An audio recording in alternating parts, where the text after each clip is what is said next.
Welcome to Grow Money Business, the podcast dedicated to helping business owners grow both their wealth and business on their own terms. Here's your host, Grant Bledsoe. Hello, everybody. Grant Bledsoe here. Welcome back to Grow Money Business. This week on the podcast, my guest is John Howe. John is a finance professor. In fact, he's a professor of behavioral economics at the University of Missouri. We had a really great conversation. John is an exceptionally smart guy. He did his PhD in finance years ago at Purdue. He's been a finance professor for going on 41 years now and has a wealth of experience teaching and doing research and shaping the minds of his students. We talk today about behavioral biases that we tend to make when making investment decisions. And because of our biology and our evolution as a species, our minds tend to play tricks on us when faced with big, important decisions, financial and otherwise, and often get in the way of pragmatic decision making. So John shares a lot of expertise and wisdom on this subject, particularly the biology of why this happens, the way that it manifests itself in the form of a lot of different psychological biases and issues that we run into when making decisions, and a few things that we can be cognizant of and a few ways that we can improve our decision making in light of this. This is one of my favorite conversations that we've had on the podcast so far, and I hope you enjoy it as well. Hey everybody, real quick before we jump into today's episode, I have been advised by my attorneys to remind you all that none of what you might hear in today or any other episode of Grow Money Business is financial, investing, tax, legal, fitness, or even relationship advice. It's content that you're free to use and deploy on your own terms. And before you take any actions on what we might cover in the show, I really encourage you to consult with your accountant, attorney, or financial planner. If you don't have a financial planner and think that you might need one, be sure to check out threeoakswealth.com to learn more about my firm's planning, advice, and investment services. John, my friend, welcome to the podcast. Thanks for being on with me. Pleasure to be here. Thanks for the invitation. So your background is of particular interest to me. We were just chatting here before we started, and I am a financial planner. I'm a practicing financial planner. I own a growing practice, and you have to go through all this credentialing and education and experience requirements and very, very little of it. And I have a lot after a number of years in the industry. None of it focuses on behavioral finance. But after practicing for a while and working with a lot of different families and a lot of different businesses, this subject that I am anxious to talk about today is central to everybody that I've ever worked with. It impacts everybody in how we make decisions. And I'm really happy to chat about it with you on the podcast. Well, great. And I think we'll stay focused kind of on the financial parts, but I think a lot of your listeners are without much effort going to be able to see applications to other venues of their life as well for these ideas. So they're quite useful. I suspect so. So why don't we start here? Can you tell us a little bit about your career, what you spend your time on now, what your background looks like? Well, sure. This is my 41st year as a finance professor, and my 28th year at the University of Missouri in Columbia, Missouri. And it's in the last 12 years or so I've gotten this very strong interest in behavioral finance. And if I can step back, and at the risk of sounding too much like a professor, I'm going to step back and kind of set the stage a little bit. So it starts with kind of behavioral economics. And behavioral economics really came on the scene in about 2002 when a psychologist, Daniel Kahneman, won the Nobel Prize in economics for his work. Now, he was a psychologist. And so what that tells us is that behavioral economics is the intersection of economics and psychology. And kind of up until that time, most of the economic models, many of your listeners may have had an Econ 101 class in college or something like that, was based on the assumption that as economists say, the actors in the world, whether they're producers or consumers or investors or whatever, are narrowly and pretty carefully rational. And Kahneman's contribution was through a variety of experiments and surveys and so forth to show that people really don't behave in that way, which was not a surprise to many people, right? So, but especially with the Nobel Prize coming in 2002, the field of behavioral economics gained a lot more credibility.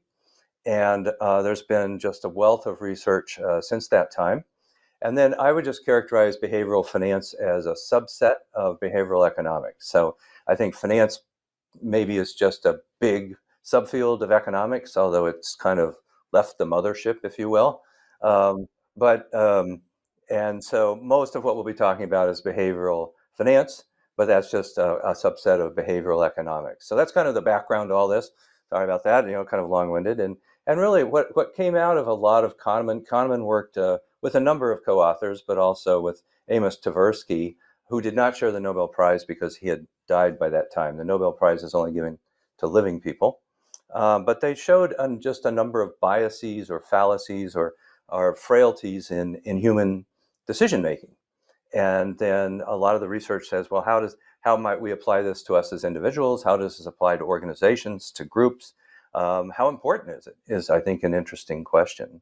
So there's a long list, and anybody that were Google behavioral biases, you can find some websites with literally hundreds of biases. But I think there are a core of biases that I think are very important in almost any setting whatsoever. And I might, with your permission, just launch into a few of those. Before we launch into them, can I dig into your background a little bit more? Oh, and sure. I appreciate you mentioned, at the risk of sounding too much like a professor, that's a good thing for this show. It creates a little bit more balance. So I'm glad you sound like a professor. So doing the math here, you've been teaching finance for 41 years, you said? Yeah, In your 41st 41 year? in May. And Kahneman did this work, I suspect, in the 90s, and then won the Nobel Prize award in 2002. What were you teaching prior to that, and what was your experience like watching him produce this research? And I mean, how did that shape what you were in the middle of your career when this stuff was going on and evolved into this new field? What was that like from your perspective?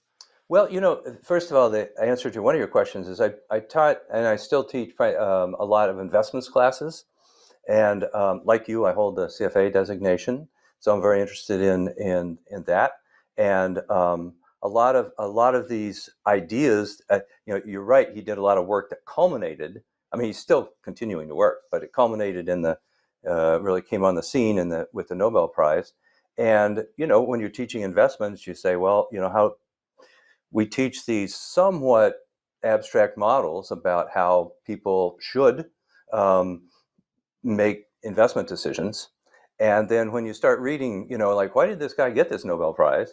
You think, well, hold it, people don't really make decisions that way.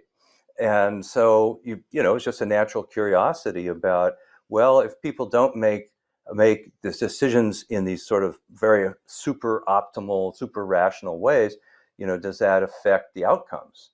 Because it's possible you can make small mistakes and it doesn't really change much. But it turns out that when you start looking at the data, that there are lots of biases that show up that lead people to make clearly suboptimal investment decisions. And so it's just like, am I teaching something that's useful? I do think some of the formal economic models have value. They teach us, there's some math behind the value of diversification, for example. So I don't mean to be dismissive of the kind of more traditional models, but I think that we get better explanatory power and better decision making when we begin to meld kind of the more classical mathematical way of thinking with this evidence from psychology and social psychology. So I think it was just a natural curiosity about, well, can I teach this stuff better? Can I understand it better? Can I even become a better investor myself? So I guess that's, I don't know, it kind of sucked me in once I started reading his stuff. I just couldn't stop in a way. So yeah. Yeah, I suspect that from your perspective, teaching the classical, modern portfolio theory and all that stuff, you probably suspected that most people were not actually treating their portfolios in that manner. And from my perspective, they teach you all the math, and if we're going to optimize a portfolio, this is the a very thoughtful, that's and research based way to do it. Globally diversified portfolio tuned into someone's risk profile and long-term financial objectives. And then as a practitioner, you have somebody come into the office and they say, yeah, I've got this IRA that I inherited, and my cousin made a lot of money trading options, so I put all of it into like an Apple call option. And it's and my response to that is the exact opposite of the stuff we would do that's well-founded and researched and based on empirical data, if I were trying to lead them to the right conclusion. So I never see someone, do it in an optimal way. That's why I have a job, fortunately, is reconciling those two things. And so your observations on the research and educational side are very interesting to me. Yeah, there's several things that come to mind when you're talking about that. I know a number of your clients are business owners, and almost by construction, then they don't own well-diversified portfolios because probably a high percentage, I would guess, of their net worth is tied up in one business, and so it's maybe it's in a particular business segment, so they don't own well-diversified portfolios. And that's not necessarily irrational. I mean, if they've been very successful at their business, but then the question is, what are they thinking correctly about the risks associated with the lack of diversification? And are there strategies that perhaps could mitigate the risk associated with having this undiversified portfolio? So, again, it's not irrational to have a big chunk of your net worth in a business that you started, but it helps to be cognizant of the risks associated with that. Going back to the Apple thing, the Apple option, I guess it was, there are a number of problems here, and that is that, this person had a cousin or an aunt and uncle, I'm sorry, I can't remember from whom they inherited. It was purely hypothetical, but that type of situation comes up quite a bit. Well, no, the problem is too, you're seeing something there called that could loosely be lumped under the heading of survivorship bias, right? So they inherited a substantial IRA because whatever that person was doing happened to be successful. And it's, as you know, Grant, in financial markets, it's very hard to disentangle luck from skill. And so, maybe that IRA is large, just by kind of a stroke of luck. And so we really shouldn't learn, the inheritor shouldn't learn anything from the fact that they followed a particular strategy.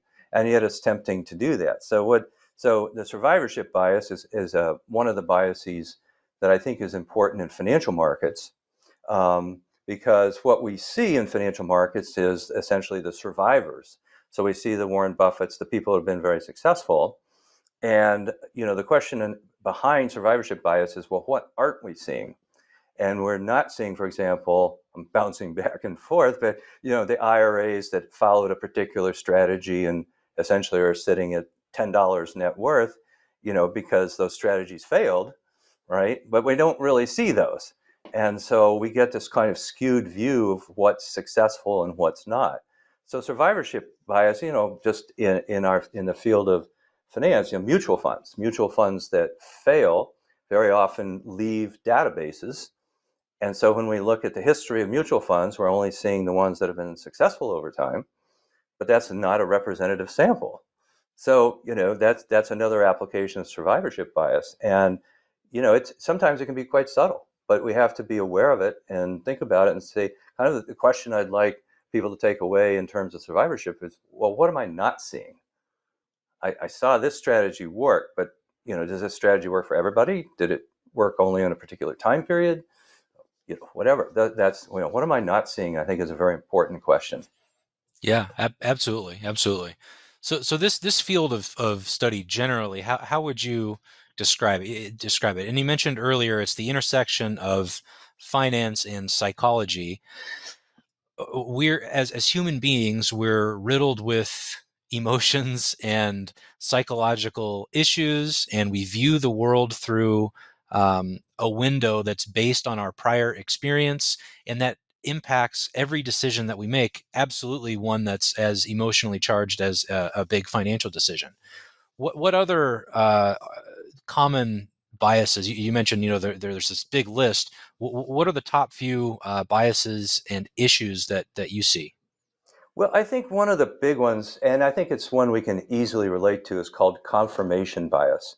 And this, again, has applications in all aspects of our lives. But confirmation bias simply says we have the human tendency to be pretty open to new information that supports views we already have. And we tend to shun news or information that runs contrary to some worldview or some belief that we have. And of course, this gets in the way of us having essentially a realistic view of the way the world works. And I certainly don't want to go into politics and, related issues like vaccines and so forth, but we see this in that arena quite a bit. And that is that people listen to just, one or two news sources, for example, and the reason they choose those is they tend to, say the things that the person feels comfortable with because that person has these beliefs and this news or these newscasters are saying things that support that worldview. And you don't really want to go someplace else and hear someone, argue that maybe the worldview you have is flawed in some way or could be revised in some way. So confirmation bias works in like I said, in the political arena, in the financial arena. We have an investment. Maybe it turns out not to be successful, but we just want to hear like the possibility that it might rebound.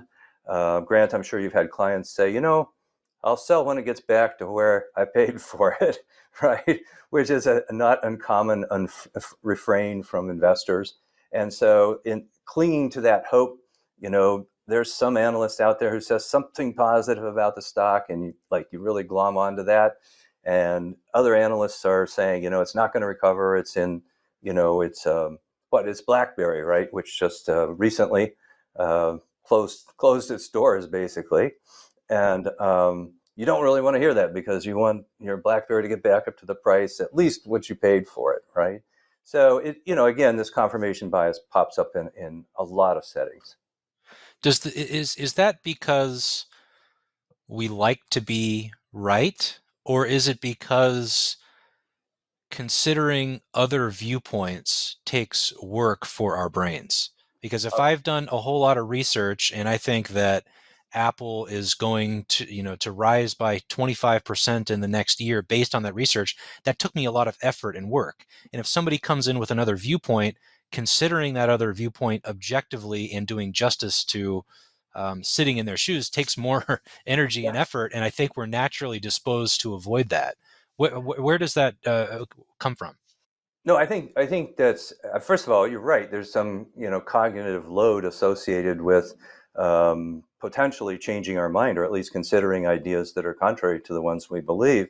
I think generally we just feel uncomfortable when our beliefs are challenged. I mean, we can work on that, and with a lot of these biases, we can work to mitigate, maybe even reduce, get rid of the effect of the bias. But it all starts with awareness. And so partly, someone, I believe that Apple's going to up 25%, and somebody comes in and says, that's nonsense. It just makes me uncomfortable. And then in your example, hold it, I've already put a lot of work in this, and I thought I did it well, and I did whatever type of analysis I do. And I don't want to hear that that's all kind of been wasted. And in fact, it was not on my, I guess it was a short list compared to hundreds of biases, but the short list I thought we might talk about. But there's an element of what's called the sunk cost bias there. And I think many of your listeners have probably heard of that, but basically costs that you've incurred that can in no way be recovered are irrelevant to decision making going forward. But that's a very hard idea. We cognitively aren't built that way. So you say, hold it, I put in all this work, it must be right, and it can't be lost. But on the other hand, all that work is a sunk cost, and there's no way to get that time back. And so, if we're subject to the sunk cost fallacy, it exacerbates this problem. That no, I just don't want to hear it. I think Apple's going up 25%. Right. A lot of people that we work with here at the financial planning firm, as we mentioned, are business owners, particularly going through some kind of transition, either exiting their business that they may have built up over years and years and years, and then using the equity that they pull out of it to live off of for the rest of their lives, maybe merging, maybe divesting, maybe buying a business. Those are major psychological decisions to make. What kind of biases would you surmise we should be aware of when going through such a transition? Well, first of all, not to completely abandon confirmation bias. I mean, let's suppose just take one scenario where we want to sell a business. There are lots of business brokers out there, and we might want to hear from the one who says it's worth $50 million rather than the one who says it's worth $30 million. And because obviously so we might just kind of listen to those overly optimistic, perhaps, business brokers, and maybe we should sample, get some different opinions, and get even several different valuations, and so forth. So I think confirmation bias is a big factor here.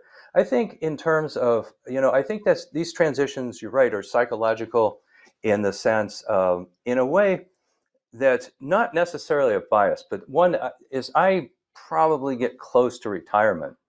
I'm fairly keenly aware that a lot of my identity is tied in with being a finance professor, and what it's going to have to me mentally when I'm not a finance professor. Like, what do you do? Well, I need something to fill that in because that's the most. It's not necessarily a good conversation starter, but it's the most common one. Like, oh, what do you do, right? So I think about, especially in the selling, your clients who are selling businesses, one of the psychological aspects that they need to, I would suggest that they think about it ahead of time is, okay, so if you're really going to divest of that, you might have a consulting contract for a year or two, but your identity is kind of, as that business owner is going to go away.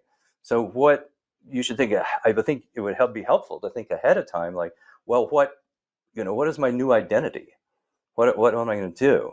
And I think for some of the other events, even buying or merging and so forth, maybe less dramatically so, but that is an issue as well. And I'm not sure that's so much a bias, but I think that's very clearly a psychological phenomenon associated with the big transitions that you were talking about. Absolutely. I'm glad you brought that up, because that's a recipe for disaster and depression for a lot of people, particularly in our practice. They're not buying and selling these things all the time. The business that they have built up over the years is the majority of their net worth. It's the majority of their social interaction with other employees and people in that environment. It's totally their identity. And so you have to have some kind of personal plan of what is your day-to-day going to look like? What are your passions going to be afterward? And then maybe leg into it over time and develop some of those networks before you completely sever the ties. Because if you don't, it's you start decaying immediately.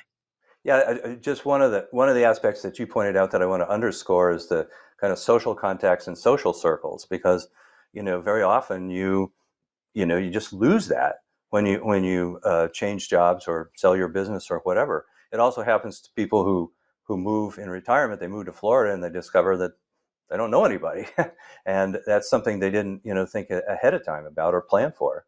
So I think those are very big issues. Yeah. So I don't know. These are tough issues. One that kind of impinges on the successful business person is something called hindsight bias, because hindsight bias is that after the fact, we kind of misremember history. And the tendency is, for example, most of the people you're dealing with they've built successful businesses. And hindsight bias takes the form of, I'd be just interested if you've ever asked this question, but very often people, say, well, when I started this business 20 years ago, 30 years ago, I knew it was going to be successful. Right? Okay. And, it was, and the reason this is a bias is that if you were kind of mentally to go back 20 or 30 years at the beginning and kind of put someone on truth serum, they would say, well, no, this is pretty risky. I'm not sure. I mean, I think it's a good gamble. I think it's, I believe in what I'm doing, but there are no guarantees here. I mean, nobody would say, yeah, I was guaranteed to be successful. And so hindsight bias then tends to attribute the outcome that happened as being far more certain, not utterly certain, but far more certain than in fact it was before the fact. And this is true for negative outcomes as well. I mean, if you may have heard, some of your clients say, well, I knew that investment was going to go down. Well, no, you didn't. I mean, if you knew it, you wouldn't have bought it, right? So that's another example of hindsight bias. So I think it could apply to and just as these people reflect back on the business they built and they're now perhaps giving up, recognize that, and they may, again, if they stay with a consulting contract or something, or they're selling it to someone, there's some narrative like, what wisdom can you pass along to us as you sell us your business?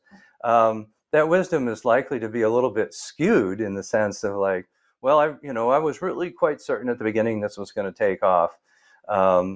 And that's not often the case, that, people kind of, again, misremember history. And, yeah, it's, to have that kind of, if you and I were going to partner up and start a business tomorrow and you had that kind of conviction as your business partner, I would be really concerned. I think right? so too. It's brazen optimism, and we have to be realistic about this whole thing. So we've talked about survivorship bias, confirmation bias, hindsight bias. There are, numerous other ways that the mind can kind of play tricks on us and prevent us from making good decisions. By the way, is that a fair characterization, the mind playing tricks on us when we talk about these biases? This is, you raise a very interesting point, because, a really interesting question is, why do these biases exist? And thank you. That's a better, more direct way to ask it. And so, and a lot of them can be explained, I think, from the field of evolutionary psychology, which says that there have been times, perhaps in different times, more like, out on the savannas of Africa or something like that. But there have been times when these biases have been helpful to us. And the fact that we have them today, that they've survived an evolutionary process, suggests that at least at one time they had some value. And I think there are times, maybe in specific situations, when they still might. But, things, the environment is in some sense changed over the last, say, 10,000 years faster than our minds have changed. And so we retain these things. And again, they may have been helpful at one time. They may even be helpful today in certain circumstances. But so anyway, I think that's the explanation. Like, why do we even have these things? Is because at some point it favored evolution, and the species is still around, and so traits that don't further the species surviving tend to fade away. And so the fact that we have them is kind of at least casual evidence that they were perhaps useful at some time. So yeah. So if I can interrupt you for just a moment, you brushed over an example of 10,000 years ago, we're out on the savannah trying to survive in a more primitive kind of culture. We have to worry about wildlife eating us. We don't have firearms, right? And so the emotions attached with some of these things just being out have just been ingrained into humankind's DNA through the evolutionary process, because that is what was required to survive, right? Is that a fair summary of that point? Absolutely right. Absolutely right. I mean, so I think we've probably all heard of the fight or flight reaction. For example, we see something, we think it's, oh my gosh, it's a snake. There's, another variation is fight, flee, or freeze would be is the other F, and so maybe we freeze, maybe run away. And, the other thing, for that to be useful, it doesn't have to be useful in every circumstance. Like, oh, no, it turns out it's a branch, and if 99 times out of 100, my initial reaction is that was a snake, it's a branch, right? But the 100th time, it saves my life. So it doesn't even have to be effective a lot to be really important. Really influential on my survival. So again, I think that's a partial explanation for why the human mind today still has these, is that even if they're wrong most of the time, they may be very, very helpful for us. So Sure. anyway, if I might take this in a slightly, there's something I really want to make sure I get in before our time's up. So Sure. as I said, behavioral economics is the intersection between economics and psychology. And in psychology, some years ago, there was a thing called the Reproducibility Project. And one of the issues in psychological research, and it turns out also in all social science research, as well as medical research, a lot of the studies turn out to be not to be reproducible. So if I can take a step back, when we talk about the scientific method, one of the hallmarks of the scientific method is that an experiment should be able to be reproduced and get the same results. And so, we turn on the Bunsen burner, we put it to 80 degrees, whatever, and when we're doing research, hopefully we write that down so that other researchers could say, I wonder if that's really the case. In finance, what we do is we send our PhD students like, okay, go reproduce that table in that article. That's another form of reproducibility. And the lack of reproducibility first showed up in psychology, but then it spread. And in finance and economics, there have been a non-trivial percentage of academic papers that, we can't reproduce the results. And so I do want to address this because, behavioral economics relies on psychology and the studies that we rely on being reproducible, being solid, being essentially true. And so in the Reproducibility Project, essentially people were paid to reproduce, in some cases, many famous studies. And the number is about probably less than 50% of these studies were able to be reproduced. And so what was the typical time interval between the original study and when they tried to reproduce it? Oh, some of them are just 5 or 10 years, I guess. I mean, it varies obviously, but I'll give you a couple of examples. But I guess the point I want to make here is that in selecting the list of biases that I focus on, these are ones that have held up over time, over many replications, over many studies. And I would also like to kind of instill in your listeners some skepticism especially about relying on any one study. And so that it takes kind of accumulation of things. The problem is that if you get a study with a real kind of neat result, it's in the headlines. And the fact that, 2 years later or 5 years later, someone is not able to reproduce the results doesn't get the same headline. So it's a type of survivorship bias, perhaps.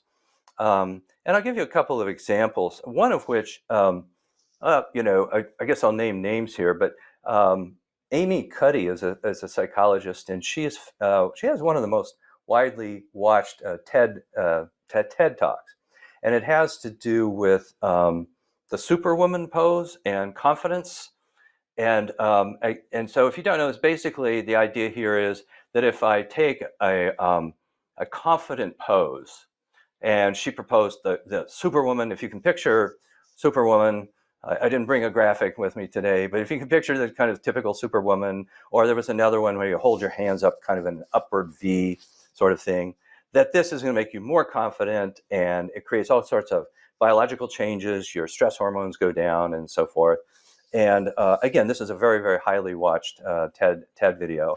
And I've seen it, and in her talk, I think the way she describes it is they take like 100 people, they put them all through a really stressful interview situation. Half of them they have sit down for like 5 or 10 minutes beforehand and kind of slump their shoulders down and hug themselves, kind of thing. And then the other half, they have these Superwoman poses like you're describing. And the result was that the 50 people taking the strong pose and reaping the biological benefits performed substantially better, if I recall. That's an excellent summary. That's an excellent summary. And the problem is, it has an aura of plausibility about it.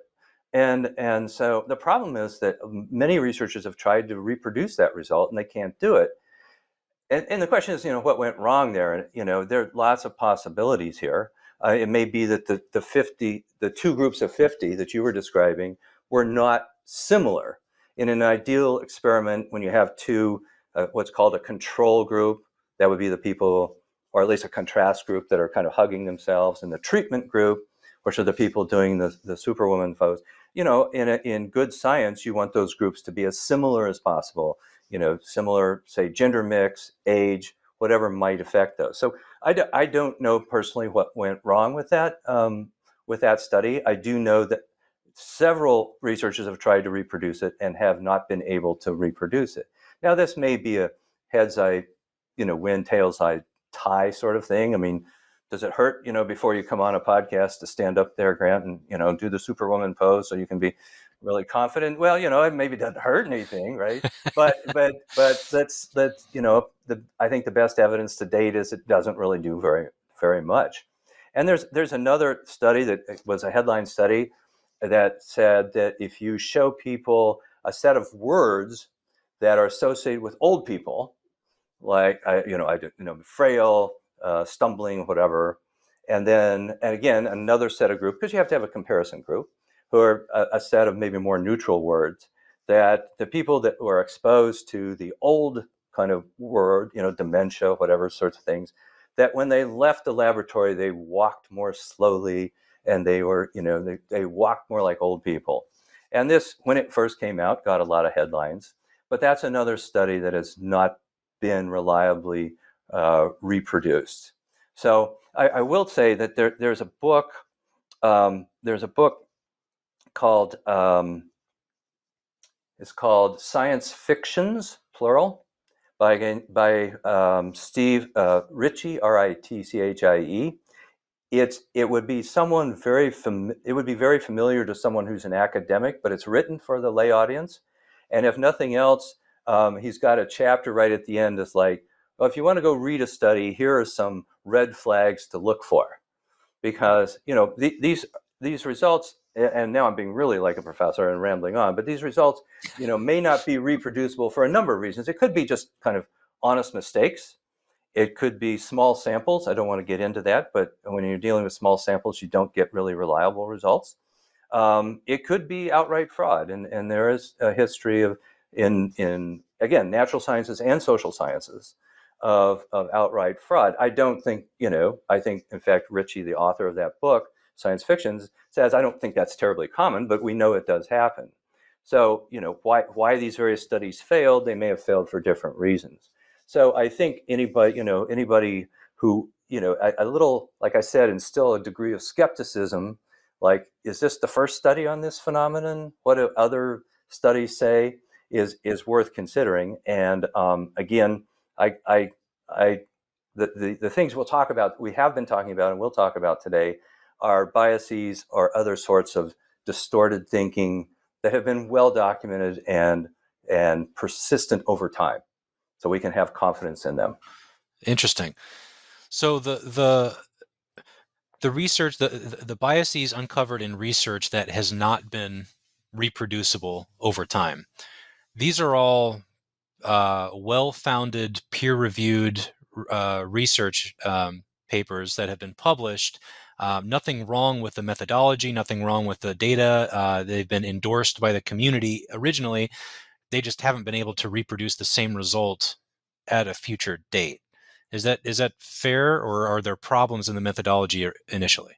Well, there are problems all over the map. Part of it is in the process of peer review, but it is possible for a researcher to start in on one research project and kind of find nothing, but then notice some other pattern, and the research takes, it takes a turn to examine something else that it wasn't intended to, and there's not kind of a what we might call an out of sample test. I mean, so they find a pattern, and it's kind of sexy, and it's going to get a headline and so forth. And if the researcher doesn't say everything about what he or she did to arrive at the results, then it's hard for even a well-intended peer to say, oh, there's a flaw there. But maybe they eliminated outliers in the data, which is a not uncommon kind of idea, but you don't know whether those are just data errors or maybe those are interesting case studies, Are we really throwing away information, or is that a legitimate, did, for, a return can't be less than minus 100%. And if I find such a thing in a database, I'm going to toss it out because it's not the right number. I mean, at least for equities, we can't go below minus 100%, right? So again, there are a wide variety of ways that research can get twisted and be approved through the peer review process and still be distorted in some fashion. Interesting. Okay.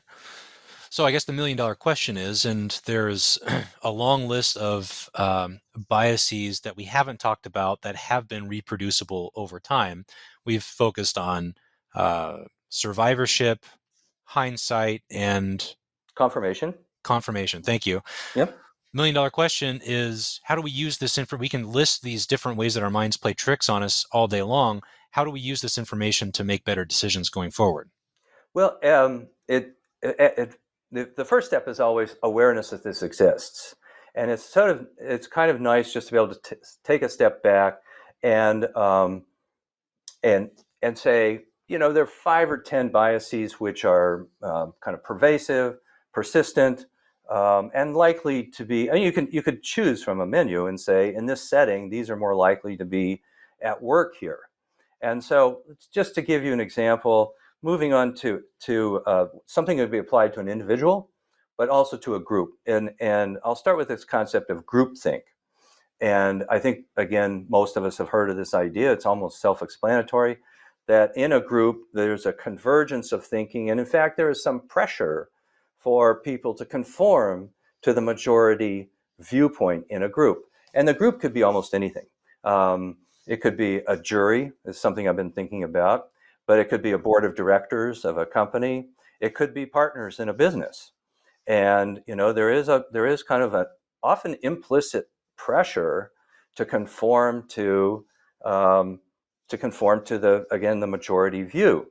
And there are ways. So this is a specific answer. It's not a general answer. You ask a general question, how do we go about kind of offsetting or mitigating these problems? This is more specific to groupthink, but you can use someone called a devil's advocate, which is someone whose job is to kind of say, no, I don't think that's right, or let me challenge that view, and really, just look at it hard. And then if it survives those challenges, we have more confidence that it's doing it. The devil's advocate is a pretty unpleasant role to play. And so a recent phenomenon has been called red teaming, which basically means 2 or more people being the devil's advocate, but at least it's probably a little easier to push back on the majority view if you have, a company, so to speak. But you could do this with an individual. So you could say, look, I'm thinking about buying this business. I'm thinking about selling this business. I'm thinking about merging my business. Well, could you hire someone to come in and say, okay, you think that's a good idea? Tell me why you think it's a good idea. And I'll tell you what, I'm going to tell you why I think there's some flaws in your thinking. And then, again, you just take the idea, and if it's come under the microscope like that and then survives, then you can be more confident. Can't be 100% certain, but you can be more confident that you've got a good idea. Again, buying or selling a business or whatever, or just investing in a ETF, whatever the case might be. So, so that groupthink is also known as herd mentality. Those are basically the same idea, and the idea of lemmings going over the cliff, right. Although apparently lemmings don't do that. But anyway, it's a nice metaphor anyway.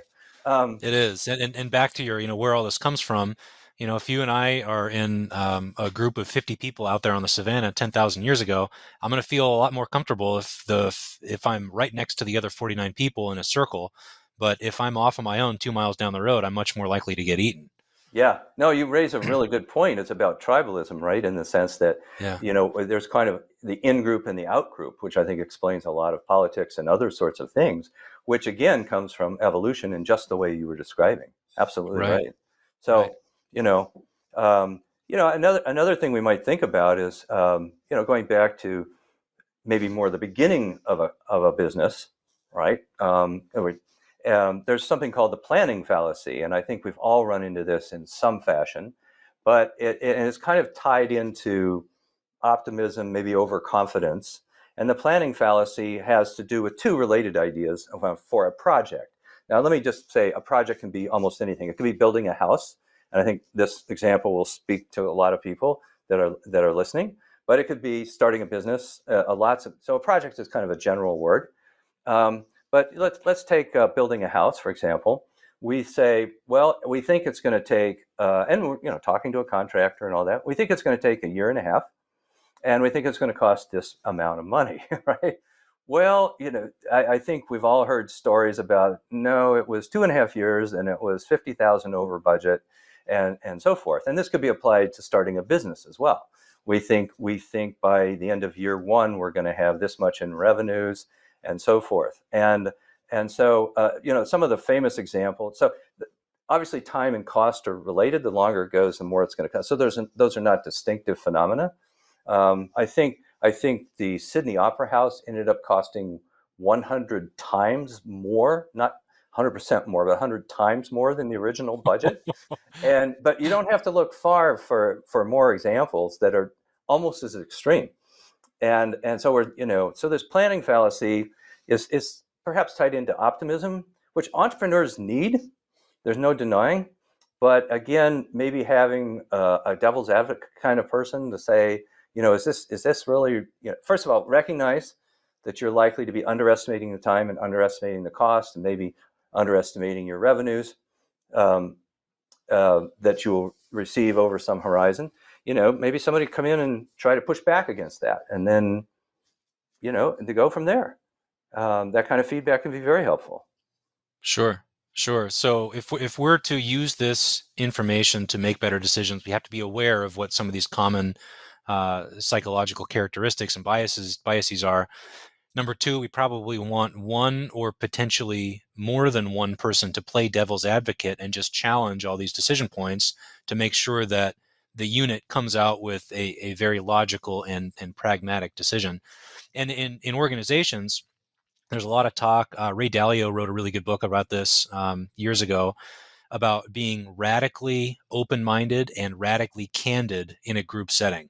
And those two things are so fundamental to good decision. You have to be open to any idea, regardless of where it comes from or what it is. The idea with the most merit is the one that has to win and be made. And you have to be candid with each other in a group, and maybe not be so sensitive, and just be open to everything from all angles to reach the best outcome.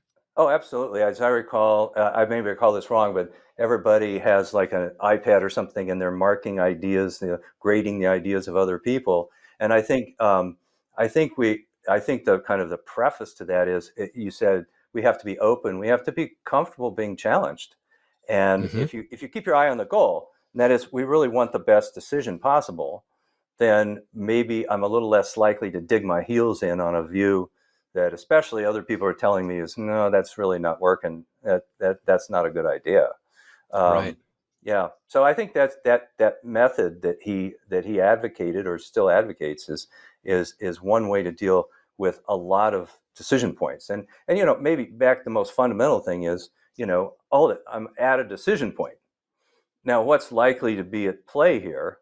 And again, having feedback, thinking about, am I being overconfident? Am I, what am I missing here?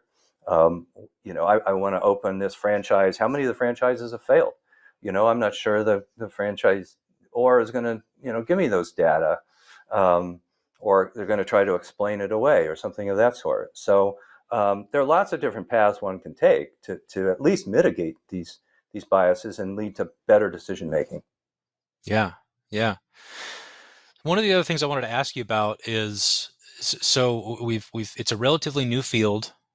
Kahneman was really a pioneer in this area. And the way you described it earlier is, a researcher may come in trying to find a pattern or testing or researching one topic, but then they might find a pattern that's a little bit different than that and follow that pattern and come out with some interesting conclusion and outcome of the exercise. What kind of stuff are you most interested in right now? Where is the field right now? What are people focused on, and where is it going from here? Well, the good news is there's still a lot of emphasis on this reproducibility question. And so it's leading to a number of changes. This goes back to your comment about, well, it's been through the peer review process, it's been blessed by the community, a phrase like something like that you used, and that process can be improved. And I think the Reproducibility Project has built a fire. I'm no longer picking on psychology. This is true of finance, economics, and a lot of the, especially medical sciences. And the process, for example, is that one way that we might improve this is for researchers to lay out in a very public forum, this is the research project I want to do. This is the way I'm going to go about it. This is the data I'm going to collect. Okay. And again, by kind of publishing this, and this is beginning to happen, by publishing this, then you can compare what they say they're going to do with what the final product looks like.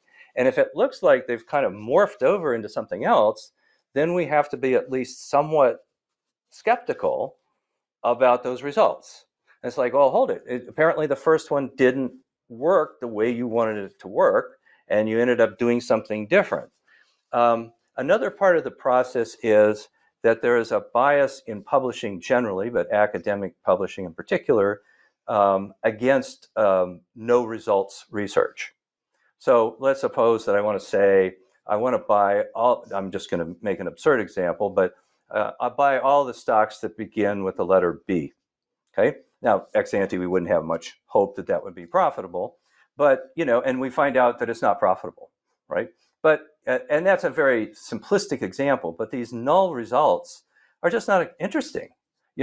This medicine doesn't work. I mean, except if there were expectations that it would work, that's not a headline, and so forth. So there's a bias towards positive results. And I think we're beginning to see some journals pop up, again, psychology, social sciences, and other, that are willing to publish null results. And these two things go together. Like if I publish my research design and I go through it and I don't find anything, then at least I have an outlet for it. And to be honest, I mean, our state of knowledge advances when that gets published, because nobody else is going to go do that study, which would be a big duplication. And knowing what doesn't work tells us something, we can at least take something off the list, right? So there are some changes, I think, going on today in the way that research is done that will make the research more reliable. And I'm not sure that answers your question, but no, it's very, very helpful. And if I can maybe pause there and just attempt to summarize those 2 points. The first point, if we think of the scientific method as coming up with a hypothesis, going and running some kind of research exercise, data collection, analyzing it, testing it, and then either confirming or denying the hypothesis, that's the scientific method upon which so much of the stuff we do across all fields is based. And so what you're saying is, if you come up with a hypothesis, go through this data collection or interview or research exercise, and then you find a pattern that is unrelated to that initial hypothesis, we need to deny the initial hypothesis and then maybe test that pattern in another research, as opposed to saying, well, here's the outcome, we should rely on that because that's totally different than the original hypothesis. And if the original hypothesis meanders, we should discredit the entire exercise. That is a marvelous summry. Yes. Thank you. You're buttering me up. The second point I heard, remind me what the second point was briefly. Well, the willingness of journals to publish null results. Right. Because if we know that exercise with the original hypothesis was eliminated, that's beneficial to the entire community, right? Yes. And we can take that, trust it, and then move on. What about reproducibility, though? Should we be cognizant of a null outcome, as you put it, the original hypothesis being denied? Should we be worried about reverse reproducibility there? Could it be confirmed in a subsequent result? Is there benefit to reevaluating? Well, I think there's always a benefit to doing that. And in an ideal world, a researcher will write enough that anybody can exactly replicate the experiment. And going back to why some of these studies are not reproducible, it's like sometimes the researchers are not they don't fully inform the reader about every step of the process. So when I want to go back and reproduce that, I get to a point where I say, no, hold it. Did they put an age limit on the participants, for example? Or did they say we don't want anybody with, type 2 diabetes in the sample? But maybe they didn't write that down. So when I go to reproduce it, I might have some people with type 2 diabetes, and so I get a different result, but it's, these are not comparable studies. So I think, this almost a kind of a Dalio approach is like, tell us exactly how you did it so that it can go, so we can reproduce it, kind of to the nth degree. And that, I think that explains at least some of the lack of reproducibility. And these public, again, publishings of this is my intent and this is the way I go about it. Ideally, those will be exhaustive in the sense they will tell everything I'm going to do. So then, especially as a professor, I'll send a grad student later and say, okay, here's it. They got a null result. Go see if you can get the null result. But to answer your question, after several minutes of talking, yeah, it's possible that you have a null result and someone tries to reproduce it and they get a positive result. And you say, okay, what's the difference here? Was it a difference in this, the time period of the sample? Was it a difference in the size of the sample? Or what's going on? Did we measure this phenomenon with a different kind of instrument? And so knowledge could certainly advance, from trying to reproduce a null result and finding a positive result. Right. So just to take a quick step back, and my initial question was, where does the field go from here? What are researchers most interested in? What studies are being done? And I'd like to return to that in just a minute. What you're seeing is that the process of conducting the research in a way that gives us confidence in the results should be improved and is improving, you think? That is correct. Is that fair? Okay. I'm sorry, I know you're on a roll there, but in my field of finance, there are some journals now that when your article is accepted, which is where all the fireworks are, because you can kind of preprint publish them later before they. Some journals are requiring that you actually make available your entire data set and the code that you've done to do the analysis. So this makes reproducing really easy because people can look at your code, and if there are flaws, and this has happened, if there are flaws in the code, you fix it and you go, oh, we got a completely different result. Or you look at the data and you say, this data looks funny. Like random numbers, and this doesn't, this data can look funny in a wide variety of ways. And so again, that's a step, I think, towards improving the overall research kind of agenda. And research, we're supposed to advance the state of knowledge. The trouble is the incentives are to produce sexy results, and those don't always coincide. I see. Because if the outcome is one that lends itself to a clickbaity headline, that's a lot sexier than something that's well-grounded. Okay. Absolutely. Got it. Yeah. Are you doing okay on time? Can we go a few minutes over? Absolutely. Okay. Yeah.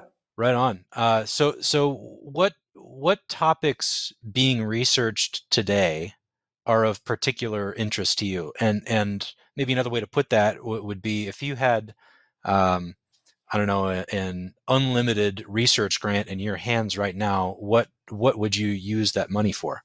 Boy, that's a great question. It really puts me on the spot. What I'm really excited about is the way that technology is expanding the potential research. So I'm gonna try to kill some time here, think of an answer to your question while I'm talking about but now, for example, there's research that looks at Google searches, for example, right?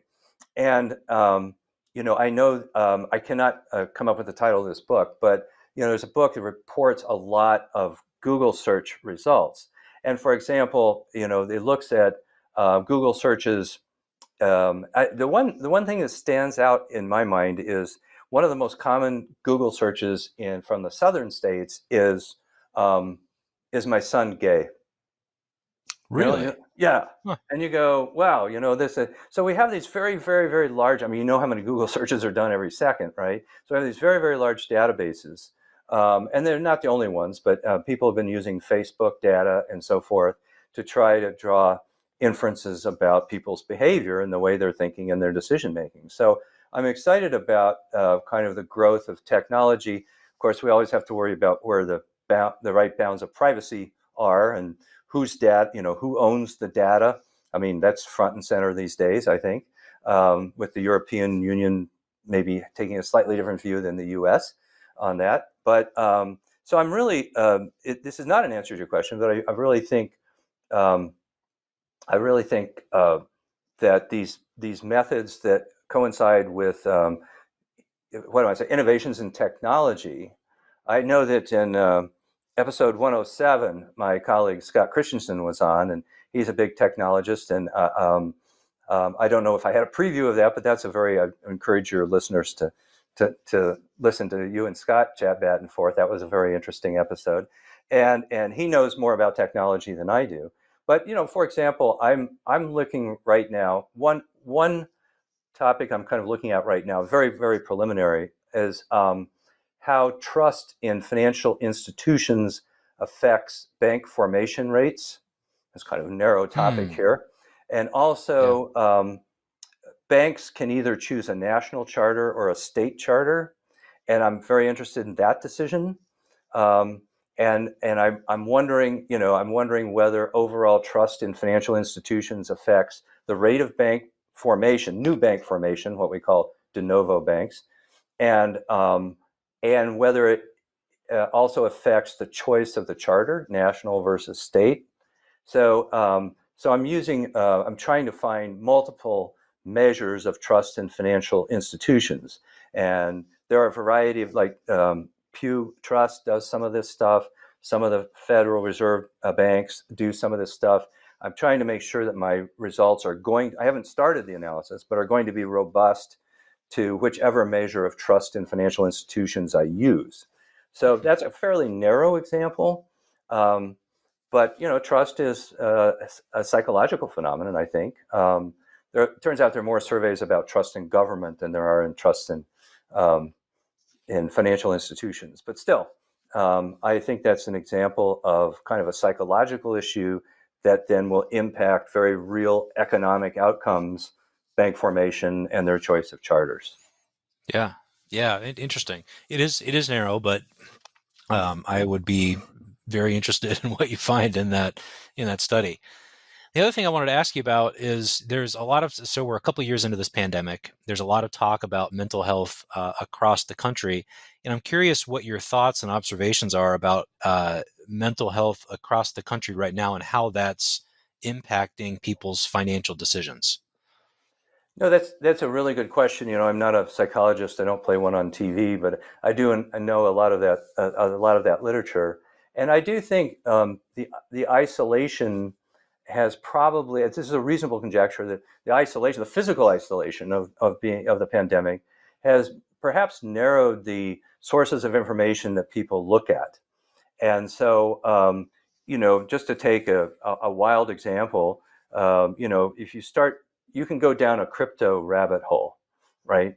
And you can spend hours thinking about that, and it's not mentally healthy.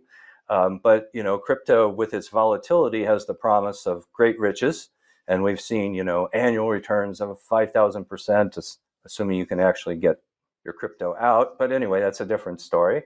And so I think the pandemic has generally impacted people negatively, of course, because going back to something we were talking about, retirement, social circles may have shrunk during the pandemic. So generally, I think our mental health has suffered. And I'm a little worried that it's narrowed down the sources of financial information that people are looking at, and that cannot be helpful to good decision making. So I may just go down a crypto rabbit hole, like I said, and not think about, okay, what is the basic. We don't have to have the math of diversification to tell people don't put all your eggs in one basket. Don't put all your eggs in your Apple option, which when you take a step back, seems somewhat obvious, but there are plenty of people doing, all their eggs in one basket. And right. So, I would just encourage people to, again, even if especially if it makes you uncomfortable, maybe seek out a little alternative view of things. So I don't think it's helped people's financial decision making one bit, this pandemic. Yeah, that's an excellent point. With when your sphere of contact is exclusively online, it is very easy to go down that crypto rabbit hole. And to be candid, it's been very beneficial to a lot of people over the last couple of years. But hey, we've got interest rates going up here over the next 12 months. Bitcoin, we're recording this in early January. Bitcoin's just fallen by, I don't know, $15,000 a coin or something like that in the last couple of weeks. This is a volatile animal, and I think a lot of people have jumped into that both feet in without any thought of the context of the rest of their financial plan, which is a Oh, mistake. absolutely. And this is, I mean, where people like you are really valuable if people will listen to you, but the problem is too, we hear about the people who bought Bitcoin at $250, right? And we don't hear about the people that bought it at 65 or whatever its peak was. I don't follow it too closely, but, and so the people that got in 2 weeks ago are now down quite a bit, right? And but people rarely go to cocktail parties and say, "Hey, I lost 50% of my portfolio last week." But you're much more likely to say, "I made 50% of my portfolio." So again, it's kind of a survivorship bias sort of thing, and the headlines are the 5,000% return on some crypto, which is 0.000, a bunch of zeros before you get to a number dollars per unit, right? Yep. But that's captivating. I mean, wow, maybe I could do that.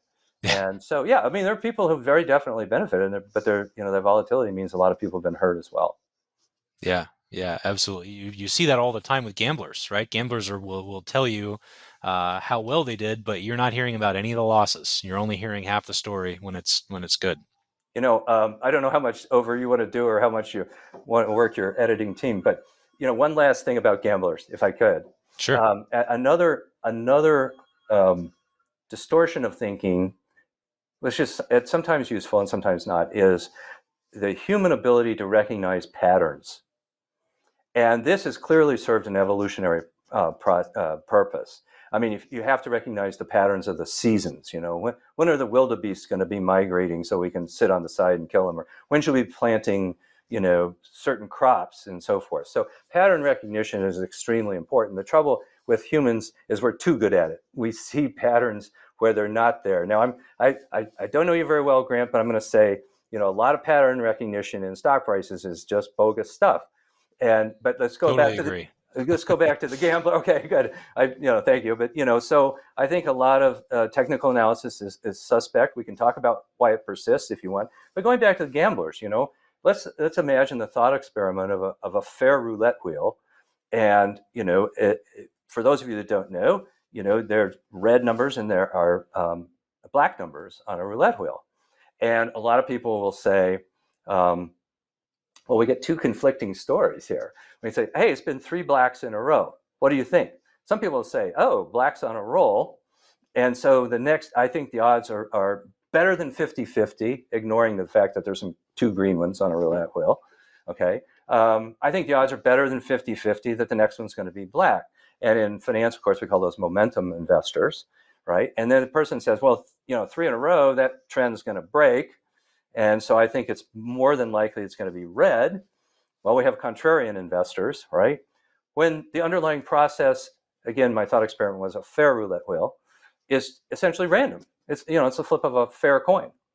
And so pattern recognition has served us well, but can easily be overdone. So that's another thing that has direct applicability to especially stock market investing. Yeah. A lot of it is just noise. Doesn't mean anything. Well put. A lot of it. Yeah. Yeah. And it's easy to read patterns into noise, especially in small samples. Yeah, absolutely. Yeah. Well, John, this has been a really insightful conversation. And again, I really appreciate you coming on and sharing your perspective and chatting with me. You have a book? I do have a book. It's called Tell us about your book. Okay. It's called The Foolish Corner. It's available on Amazon, it's a softback book. And it's available as an ebook on Amazon. And it's basically personal financial planning from a behavioral finance standpoint. And it's written for a very broad audience. It's a trade audience. There's nothing academic about it.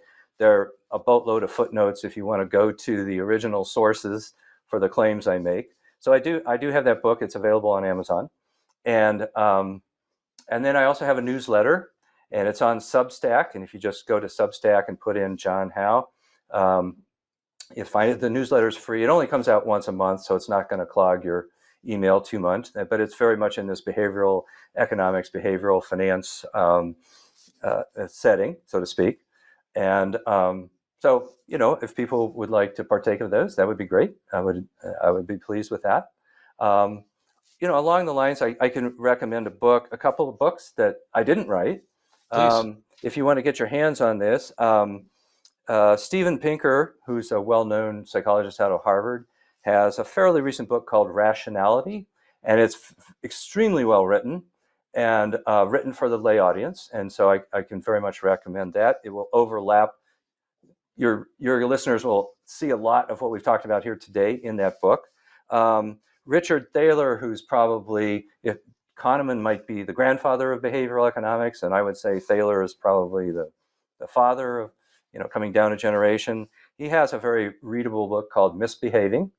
It's more autobiographical, but he's a major contributor to that. If for the serious readers, Kahneman's book, Thinking Fast and Slow, it's a bit of a slog. I mean, you really got to want to know, but it tells you about all those experiments. And so you want to know, how do we know that there's confirmation bias? Well, we can find it there. And anyway, so those are books I think that are quite accessible. And if people have an interest in this area, I of course would start with my book. But going beyond, because it's short too, by the way, you can read it in a couple of hours. But these other books are really quite excellent and quite well written. And then the one I mentioned earlier, Science Fictions by Steve Ritchie, Ritchie. We will link to all those in the show notes, including yours and your Substack. One I might add to the list, since we're on the subject, is Morgan Housel came out with a book maybe a year or two ago called The Psychology of Money, which does a very good job of working through a lot of the issues that we talked today with just some case study anecdotes in a really digestible format, and it's a really quick read. That's a great book. Yes, good I would suggest that one too. Yeah, absolutely. Well, John, this has been great. We'll have to have you on again in the future to chat about things as the world evolves, if you're up for it. I would absolutely be up for it. Yeah, and even the list of reliable. We didn't exhaust the list of reliable, persistent biases today. So I'd be happy to do that anytime. That would be great. Yeah, we only covered 3. We've got a few more episodes to cut here. Okay. All right. All right. Well, have a good one, and we'll have you on again soon. Okay. Thanks, Grant. Thanks for tuning in to Grow Money Business, the podcast dedicated to helping business owners grow both their wealth and business on their own terms. Be sure to subscribe to the podcast on iTunes, Google Play, or wherever you digest podcasts to ensure you don't miss out on future episodes and announcements. And feel free to submit questions to growmoneybusiness.com.